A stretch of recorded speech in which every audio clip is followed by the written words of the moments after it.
Good evening, everybody. I hope you can all hear me. This is my first live stream, so I'm going to keep it fairly short and sweet this evening. Just to say this, because this is my first live stream, I'd like to do this every week at the same time. If you have any herbal questions, please do leave them in the description box, in the comments, I should say, below the video. And I will try and address those questions next week or in future live streams. So the title of this one is Nobody's Coming to Save You, and I've used a kind of grim looking tree, sort of like a skull, as the thumbnail. Really, this was inspired by a conversation I had this week with somebody I know who had emailed me, and they're going through a pretty difficult situation. And I'm not going to say who they are, but shout out if you're listening. And yeah, they were in hospital. They were on a gurney in a hospital corridor, waiting for an operation. Well, actually waiting for a scan, an MRI scan, I think. Not the tunnel of love you want to be in, an MRI scanner. And they were waiting for the scan. They were kind of terrified. They'd got a potentially extremely serious diagnosis hanging over their head, and they were also due to go for an operation. And they were on their own.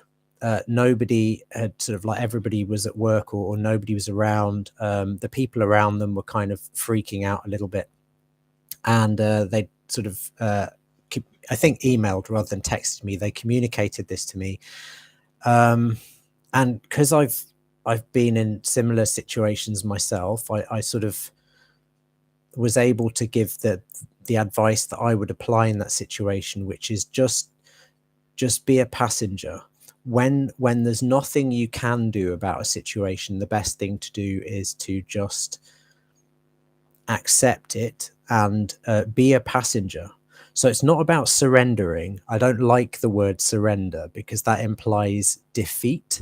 And this isn't about defeat. This is about really picking your battles. And if it's a time when you have absolutely no control, then attempting to control things or to meet that stress with stress of your own, attempting to fight when there's nothing to fight against or with, there's nothing you can do, just makes it worse. So the point about this is there are times in everybody's life when nobody is coming to save you, when you're on your own and you have only your own resources to rely on. And there will be times when things are pretty dire. So this was one of those situations. And what was really lovely about that is a few days later, they contacted me to say that advice had been really helpful and had just really helped them sort of get through that day. And they actually said it was the most helpful thing anyone had said to them, which was really lovely. But yeah, so the point is, I think when you're younger, you think nobody is coming to save you.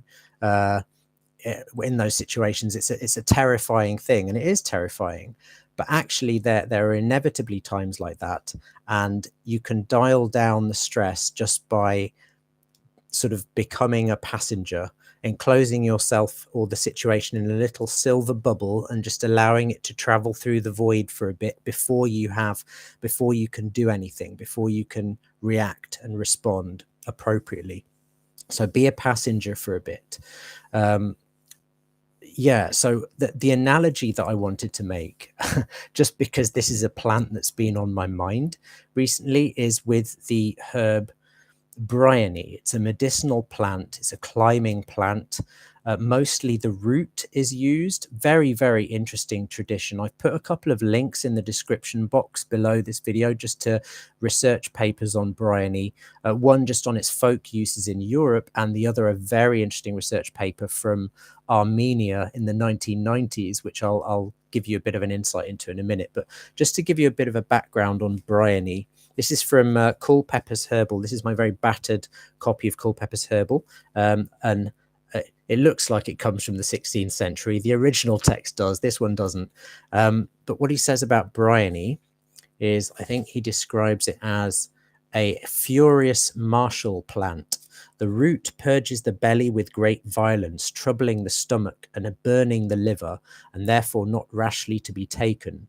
But being corrected, it is very profitable for diseases of the head, as falling sickness, giddiness, and swimmings, by drawing away phlegm and rheumatic humours, as also the joints and sinews. It is therefore good for palsies, convulsions, cramps, stitches in the sides, the dropsy, provoking urine, cleanses the reins and kidneys from gravel and stone, opens obstructions. The decoction drank once a week going to bed cleanses the mother, which means some gynecological issues it can be helpful for. And then he goes on to say an electuary, which is like a powder of the roots with honey, mightily cleanses the chest of rotten phlegm. And he goes on, there's lots of uses. The point here, well, first of all, I ought to give my little disclaimer. Do not use anything from this this live stream as medical advice, particularly Bryony. It's a very toxic plant. This plant should only be prescribed by a herbalist because it is quite toxic. But the point is, it was used traditionally for all of these purposes, for getting rid of phlegm, meaning swellings, inflammation in the sort of, and getting phlegm off the chest, off the lungs, for getting phlegm out of the joints in terms of joint swelling, joint pain, and also as a kind of drastic purgative. What's fascinating is that this martial plant, by which Culpeper means that in the Middle Ages and earlier, it was thought to be ruled by the planet Mars, the god of war. It was because it was a violently acting, ferocious, fierce plant medicine. What's fascinating is that contemporary research has shown that in much smaller doses, Bryony is what's known as an adaptogen. That means a plant that can help the body adapt to stressors. And the paper that I got from 1997 from this Armenian paper, Bryonia as an adaptogen, is fascinating. And they did use a standardized powder of Bryony roots. So they got the roots, they harvested them in autumn, and then just concentrated the safer compounds to roots. I mean, there's lots of toxic compounds in it, but some are more toxic than others. And this was really interesting to me. Clinical trials show that the Bryonia root extract was effective in treating workers at the Chernobyl nuclear reactor who suffered from vegetovessel dystonia, which is a very quaint old way of saying problems with controlling the constriction of blood vessels, and I expect also bleeding and stuff like that, and other accompanying illnesses as a result of that facility's well-known accident. It was also effective in preventing radiation-induced disorders and cytostatic side effects in cancer therapy. Use of Bryonia extract in healthy athletes increases their endurance, working capacity, and heart rate restoration after physical loading. And this was based on some clinical trials conducted in Armenia, several different ones in the 90s now and 80s. Now, obviously, those trials may not be the highest quality when we compare them to the modern sort of gold standard of clinical trials, but they're reasonable.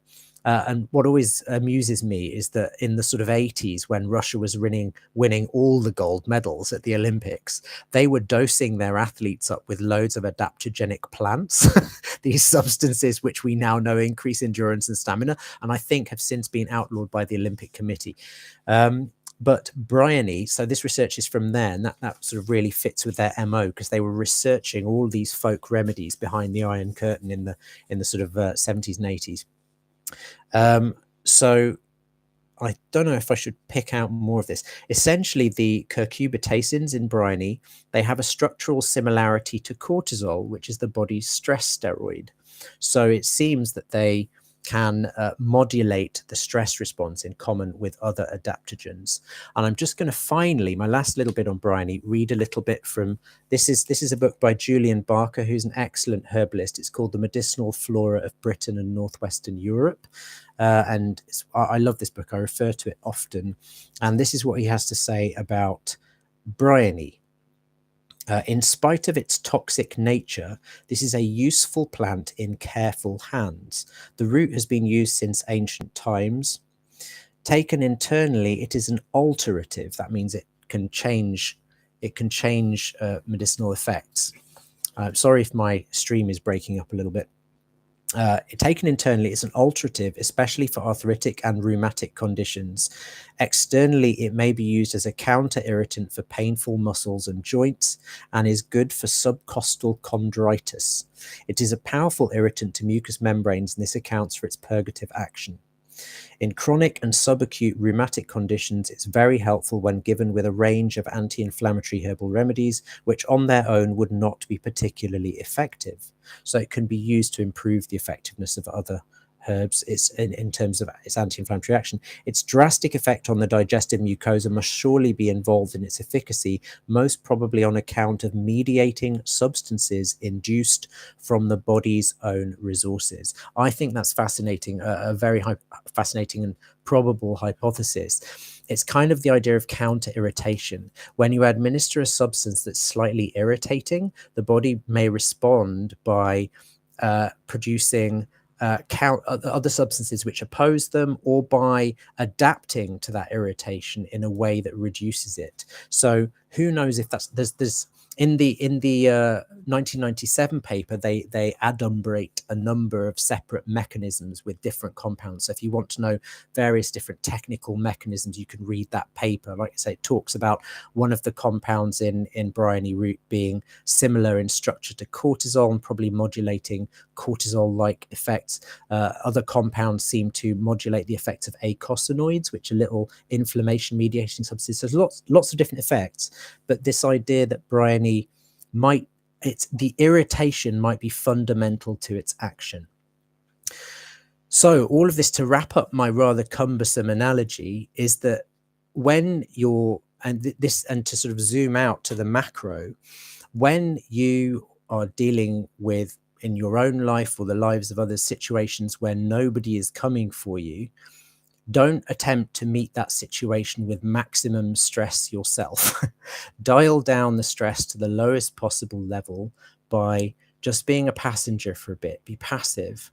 I don't know if that analogy works entirely, but the idea that Bryony is one of these herbal medicines that actually works homeopathically.